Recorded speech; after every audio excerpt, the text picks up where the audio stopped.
What's happening this week in Warcraft? Hey, it's Soul, and you can help support the channel by liking this video, subscribing for more WoW coverage, and catching me where I'm live.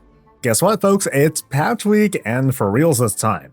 11.17 is going live this week, and we kick it off with a maintenance over on the US side, with realms expected to be up the usual time at 3 p.m. Pacific.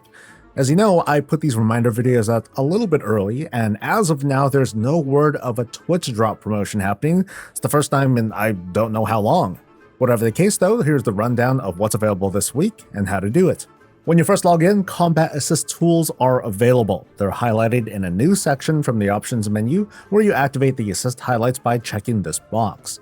The assist highlight is helpful for those of you looking to master manual control over your rotation, adding a green outline to the button you ought to press next, and adapt to single target and AoE situations. Keep in mind, if you don't have an ability on your hotbar, obviously the tool won't have anything to highlight. I suggest using this as a way of helping train your muscle memory for your rotation. The one-button assist is available from your spellbook. You just open it up and there it is. Mousing over the button will pull up a list of abilities that will be used in the tool's rotation.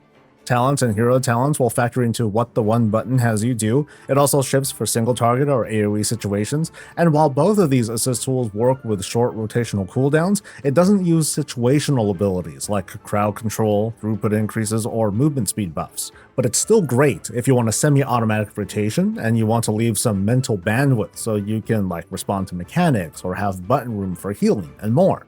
11.17 includes a multi-part quest campaign, and you can get the first part started by heading over to the same area where you usually find weekly quests. You'll know you're there when you start seeing some bickering between Farron and Danath. Turbulent timeways begin this week for the next month or so, and it'll end shortly before 11.2. Like previous events, completing enough time-walking dungeons earns your character a powerful XP buff, and refreshing that buff each week will progress you towards a cool mount, in this case a pirate dragon or dragon pirate, I don't know which comes first, whatever. We start off with Battle for Azeroth, which is new to the time-walking rotation, so even before queuing up, your first trip might be over to the docks in Dazar Lore or Borealis, where the time-walking vendors are. And then of course it's a straightforward romp through time-walking. Shown on screen is the dungeon rotation, and also, we should expect time walking overall to feel a little bit harder than before, and by that I mean it's not going to feel like speedrunning through a normal dungeon. Reports have been conflicting though, some players have said they don't even notice the changes at all, but we'll have to see.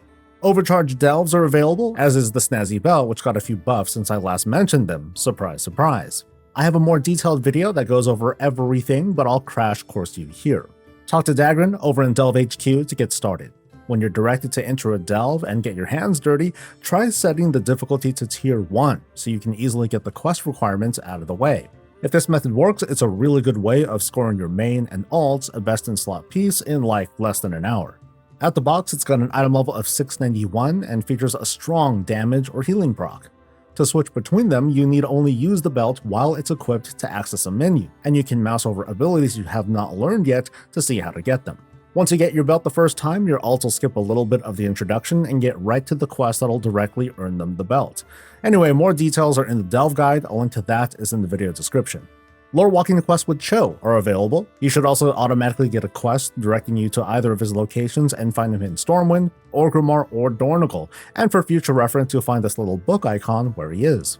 And there's more! Perfect Visions rotate back to Stormwind this week as we start wrapping up our collections there with the help of the Gift of the Titans buff and a bit more with our juiced up belt. The Delve bonus week is in play, so be sure to pick up the weekly quest before diving into overcharged delves. Dastardly Duos enters its third week, and completing the encounter scores you the ability or the privilege of buying 2 more cosmetic shoulders and a pet. It's a Spark week in case you haven't had enough of those. I'm pretty much at the point where I should craft myth level pieces in place of tier slots for the sake of, I guess, upping my item level. I mean, I won't, but I can. Raiders are going to reach Renown level 17 for the Undermine faction, scoring them the Darkfuse Chomp Factor, a badass hyena mount with goggles and blade mains, I guess I'll call it. And fun fact, if left unchecked, this would have been the week we received our first Puzzling Cartel trip for gear. The Midsummer Fire Festival begins this coming Saturday, featuring the Hoon encounter to score a tiny bit of gear. According to Wowhead, there are new fires to be found across Kazalgar, there are achievements and cosmetics that can be bought from the holiday vendor. There might be more happening, and the event goes on for 2 weeks, so plenty of time to knock everything out. If nothing else though, be sure to stack the experience buff you get from hanging around the fires with the Turbulent Timeways experience buff for some very nice gains.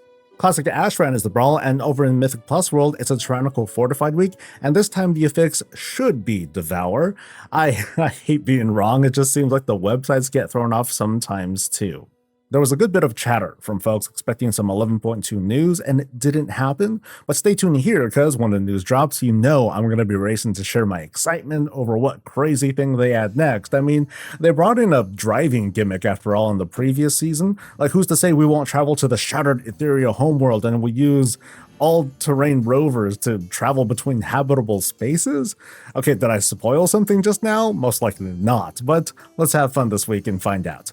Please like the video, subscribe for more WoW coverage, catch me live, and I'll catch you later. Stay safe, stay healthy, and stay breezy.